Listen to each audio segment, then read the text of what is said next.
welcome to today's episode. On today's episode, what we want to do is we want to talk about that word that everybody, of course, hates, but everybody needs going into the new year, and that word is change.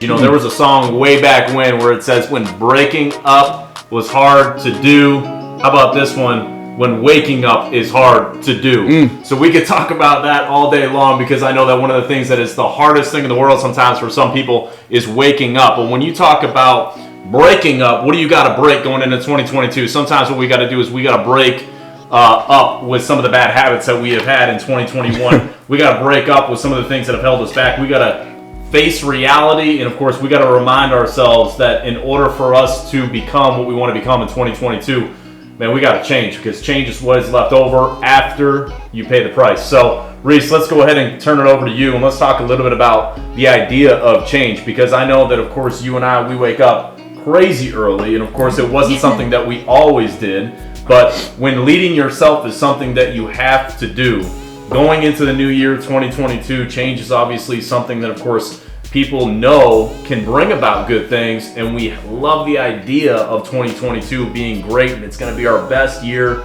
but we know that nothing changes if we don't lead ourselves. So look, the Chant program is there to, of course, lead and guide people, but when leading yourself is not enough, what have you found maybe in your life to push you or have helped you be able to, of course, get yourself out of the bed in the morning? Probably brutal honesty. And I'm not sure how this works for everybody, but I write everything down. Probably more when this table is turned during the morning. I'm usually sitting here after I grab my coffee, and I go over the things that I've been working on, and I'm honest with myself. Like, probably brutally honest. Like, I only pay attention to brutal truths. You know what I'm saying? And I'll say, hey man, did you accomplish this or did you do this?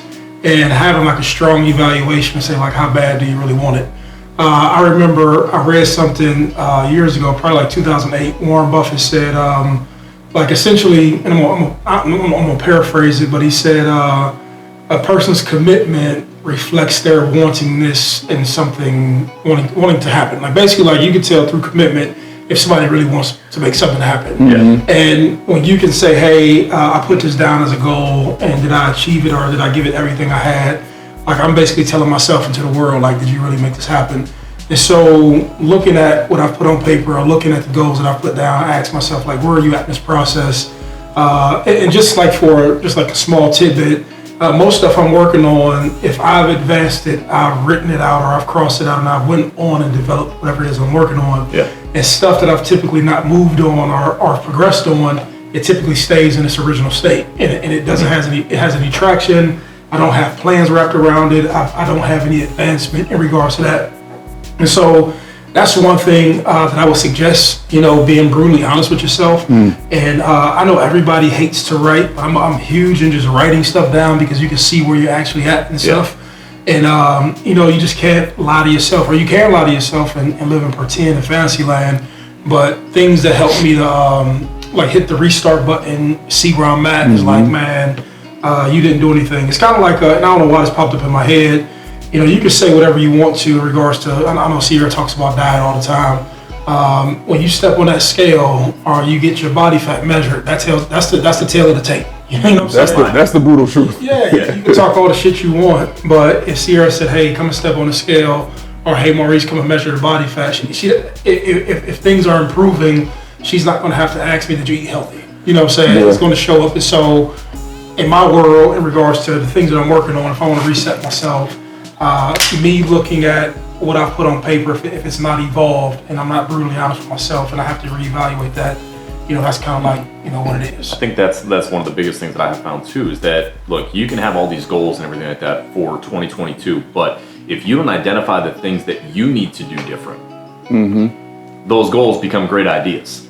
But in order to, of course, get to see the new version, in order to be able to see what obviously is inside of you, you have to identify maybe the things that are holding you back and the things that you need to stop doing in order for you to, of course, accomplish the things that you want to accomplish in 2022. So being brutally honest with yourself, that's step one, right? So what are the things that have held me back? What are the things that, of course, I can't keep doing in 2022? What are the habits that I have to break? Who are the people that I have to stop hanging out with? Who are the people that I need to hang out with that might be uncomfortable? What are the things that I need to do that I might not really want to do in order for, of course, me to achieve my goals?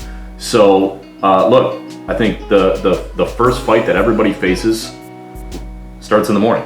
It's you tell yourself, here's what time I'm waking up, and you get the first shot every single day to prove whether or not that you're going to be a liar or if you're going to be honest. And every single time that you decide not to hit the snooze button, you are on your way to becoming a champion. You're on your way to becoming a winner for that day. So look, I think that's the first topic, of course, is change. But that in itself, I believe, is honoring yourself.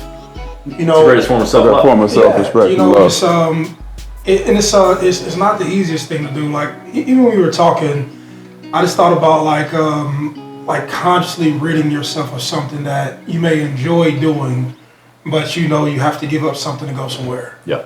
You know what I'm saying? And like, hey, I enjoy. I give prime example. So last Friday, I came in and man, it was in my head that I was getting in the house after 12:30, right?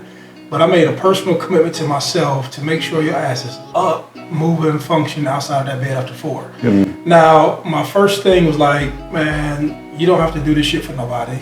Like, who gives a fuck if you do it or not? Like, you waking up at 5:30 is gonna make a big difference. And then I started having this little fucking jousting match in my mind. Like, no, so seriously, like, Real thing. Hey, that's real. but you told yourself that you were going to do it, and then I'm always afraid that if you let this habit slip right here, that negotiating will come into something else. You know what I'm saying? Like if you ever heard me talk, like I never come out my mouth and commit to a diet because I never want to lie to myself because I know I'm like, man, I'm not gonna fuck up. You know what I'm saying? So I just never actually like commit to that. Like I joke around with Dan, like I love you, but I'm not about to commit like fully to a diet. You know what I'm saying? So Because you don't want to tell yourself you're full of shit. yeah, because like, and so, but I also know that there's somewhere, like that's an area I have to work on, but I don't want to get into the habit of saying like, and that's what bugs me, like, if I say I'm going to do something, I'm going to do it, Yeah. and if it comes out my mouth, I'm going to do it, and holding it and being serious with myself, and like, sometimes y'all see I get agitated with different shit, but I get agitated from like, if I say I'm going to do something, I'm going to do it, and I don't know how that's hard to people, you know what I'm saying? Like whatever comes out your mouth, like do what you say you're gonna do, and we won't have an issue. You know what I'm saying? But I don't know. I kind of like lost track, but whatever. I don't know. Do you have any thoughts or whatever you see? So for me, I think the biggest catalyst for change, and I've stolen some of these principles from actually both of you. Like the story I tell a lot from my collegiate time. You guys Thanks for giving me all the credit. Okay, relax. Okay, you guys. I fuck with Jay all the time. If you didn't know. Yeah, he's added value, but not that much fucking value. He's added value. I'll say this: the writing things down, I 100% agree. I think one of the biggest changes that ever occurred in my life, I tell the story a lot when I'm speaking to kids, whether it be high schools or colleges, whatever, is the first time I met with Coach Tressel in his office, and he made me write down all of these goals.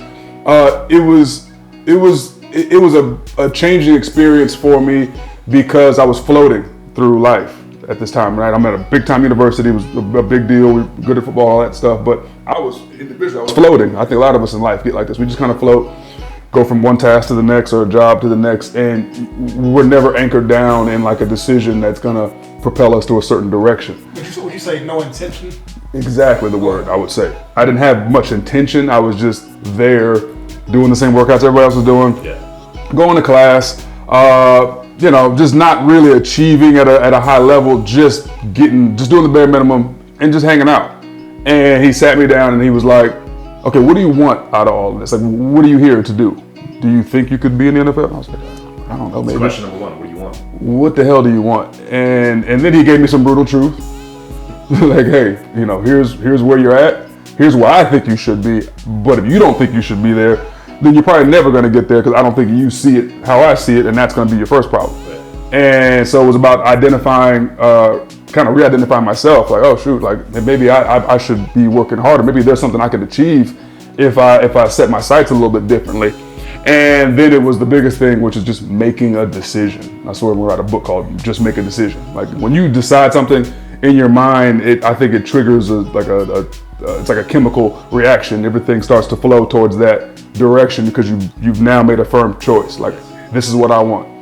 So decide what you want and just commit to it. Like, once you commit your mind, the body's gonna follow. Your actions should all flow that direction because now you just decided, like, hell, we committed a year ago to doing this, right. And here we are. It's about a decision. You know, after that decision, after writing down everything, once again, this fellow right here, but after writing down literally every single detailed goal of what I thought I could accomplish over the next 3 years at university, 3 years later, draft comes, boom, I'm in there.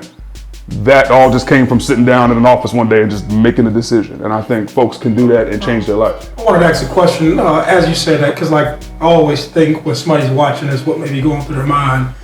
And I'm kind of like saying something, but asking something. When you made a decision, was there a plan wrapped around? Oh, absolutely. So, and I'm trying to differentiate what actually happened. No, I know where you're going. Why do I go from floating to, okay, I make a decision, I say something, what's the differentiator between them? Yeah. So like you're floating, right? You're untethered. You're just floating through life. The decision, I think, stops the floating, starts to anchor you. Once the decision's made, the list of goals and objectives that you write down, that becomes, kind of like your compass. Like, okay, cool. Now I know I'm heading in the right direction if I'm checking off this, and this. It was a detailed approach to like how I wanted to go from like floating, not doing shit, to like somewhere, that's a high achievement. Would you say the plan brings accountability? Oh, absolutely. So then you write down the plan. Here's what I'm gonna do. You write down like, well, if the end game is here, well, what are the guys that ended up here? What do they do? What's the criteria? Literally wrote the whole criteria down, wrote the plan down, and then just every day woke up thinking, I gotta hit that mark. I gotta keep hitting that mark. And then you keep doing that, and before you know it, change has occurred, and you're somewhere different than you were months before, years before. You think that the reason why some people are so afraid to make a decision is because of the accountability and the commitment that goes into it. Not making a decision imprisons you.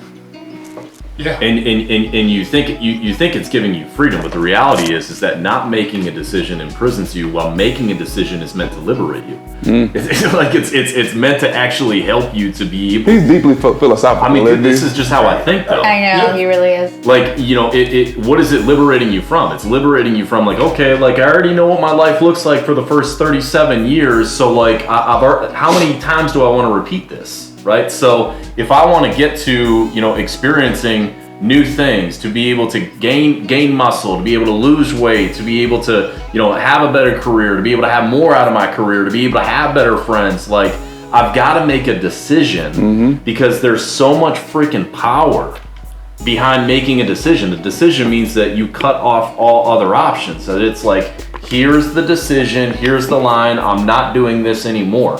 And when you do that every single day, you really start to liberate yourself and start to achieve things that you're like, this is getting me to things that I've never been able to do before. What you just brought, I love hearing, everybody always heard from a while ago, I love hearing Dan talk.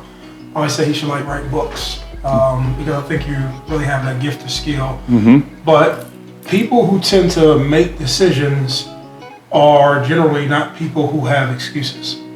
Right. And as you were talking, I don't know why that flashed into my head. Yeah. But people who don't make decisions are people who typically have excuses for everything. And that's like a broad statement, but I meant for it to be broad.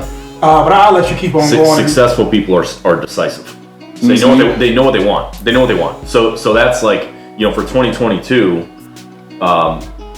you have to decide, what do you want? What do you want? Why do you want it? How are you going to get it?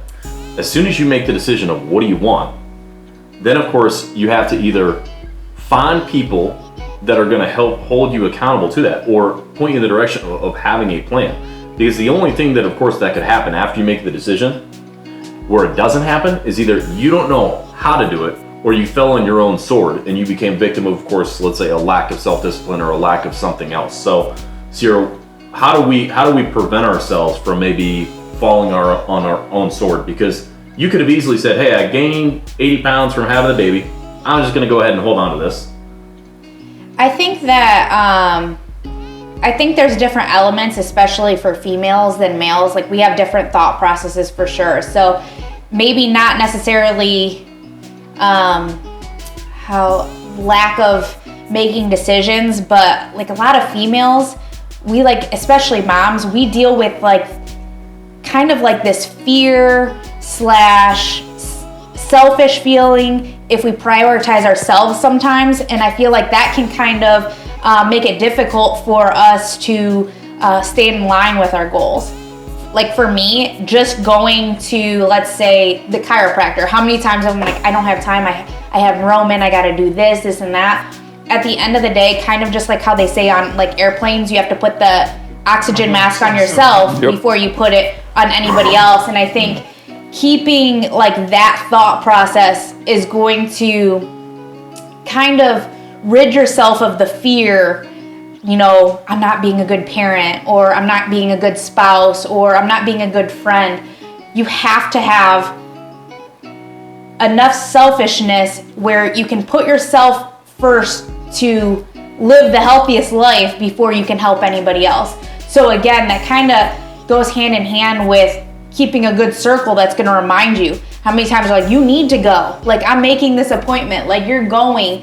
And it makes me feel a little less selfish to do that. But I mean, you said if Dan inputs, like if he encourages it. Yeah. Gotcha. But if I have like another mom next to me, she might be like, "Oh, I feel the same thing," and then you kind of like both sink into. We don't. Yeah, and misery loves company. So you really have to like level yourself up and know who you need to surround yourself with when you're going through the checklist of this is what I'm doing. Because I mean, I make lists all day and I literally check them off. And my whole day is wrecked if like I don't do them like in order. I'm like a very, very like structured person. I'm very OCD, and especially like with mental health, Maurice, I know that you deal with this. So I get like ADD, like if I can't get something like done on time, and then I get sad if I'm not reaching these goals because of this and that. And at the end of the day, it is just kind of what you're saying. It's excuses. We have to prioritize ourselves first, our health. Health and wealth, all of that, you know, goes hand in hand to be able to reach those goals. And I think that's huge for people to understand. Like, it's not about us taking time away from our loved ones, whether they be kids, spouse, whatever it may be. Just put yourself first enough that you can reach those goals, because it's going to be best for everybody around us. Yeah, I was going to ask you, out of curiosity, I'm just being, like, again, I'm trying to like just think like what makes somebody think. And I was going to ask you, do you create the same, like I know he gets up very early, but do you create the same time in the morning? Do you, like some people like backload the day and say, hey, my alone time is the back part of the day or the midday, just out of curiosity. Because like our approach of getting up early may not be for everybody, but that's not saying that it's the right way. I'll just ask him out of curiosity. Yeah, I start my day at 5 a.m. typically, and he's like typically like eating or something. He's basically on dinner time. Because he's been up so early. But for me, I have to get up at 5 o'clock and I sit there and I drink my coffee and I just kind of like gather my thoughts for like the day. One thing that I'm kind of shooting for in 2022, because nobody's perfect. We all have goals of what we want to do in 2022. But it's not something I just want to do for 2022. It's just like a life goal. I really want to start moving faster. And what I mean by that is I get up at 5 and I sit there. But like, why do I need to sit there so long? Sometimes I sit there until like 6:30. I don't need to gather my thoughts till 6:30. And so what I've been doing the last few days, and I've noticed a huge change, I start moving while I'm gathering my thoughts. So I'm getting up and I'm packing Roman's bag for daycare. I'm putting together my bag for work, whatever I need to do, and it's like generating like momentum, and I'm moving quicker and I'm getting more done. And I'm like, oh, while I'm gathering myself and my thoughts, I can also be doing things, preparing breakfast and knocking out, 4 things while I'm still like by myself. I'm still like gathering my thoughts, even like feeding the dog, letting him out. I'm still like figuring out what I'm doing for the day. That's just how I kind of like coach myself through things. And I just really want to pick up the momentum for 2022. Love it. You gotta get moving. Look, breaking up is hard to do. You got to decide what do you want to break up with in 2021 so you can move into 2022 and achieve the ultimate freedom, which is course, your best version of yourself. So this is the Champ Program on behalf of Maurice, Jay, and Sierra. I'm Dan Hartwig. We'll see you next time.